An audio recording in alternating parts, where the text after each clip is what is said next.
আপনার হয়তো এই কথাটা গল্পটা আপনারা শুনেছেন। এক রাখাল গরু চড়ায় যে বলতো, বাঘে খেলো বাঘে খেলো বাঘে খেলো। লোকজন এসে দেখতো বাঘটা কিছু না, গাছে বসে বাঁশি বাজাচ্ছে।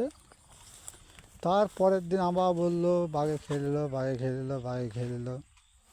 আবার লোকজন ছুটে আসলো, দেখলো কিছু নাই, ওইভাবে বসে আছে গাছের ডালে।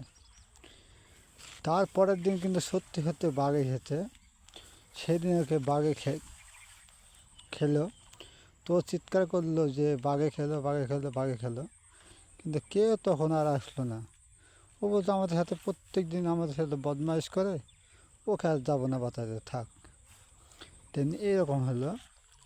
কারো বউ যদি বউকে মারে, বউ বলে মরি গেল মেরে ফেললো কেটে ফেললো হ্যান করলো ত্যান করলো। এই যদি দেখা যায় যে বউকে মাছ ধয় কিছু নেই, বউ আনন্দে হাসছে, তখন লোকজন ঘুরে চলে যাবে। তারপরের দিন যদি আবার বলে যে মেয়ে ফেললো কেটে ফেললো এ কথা যদি বলে, আবার তারপরের দিন আসবে, যখন দেখবে যে মারেনি তখন চলে যাবে আবার। তারপরের দিন যদি স্বামীতে কেটে ফেললো তখন কিন্তু ওই রাখালের মতন আর কেউ তাকে বাঁচাতে আসবে না, তোকে মরতেই হবে রাখালের মতনই।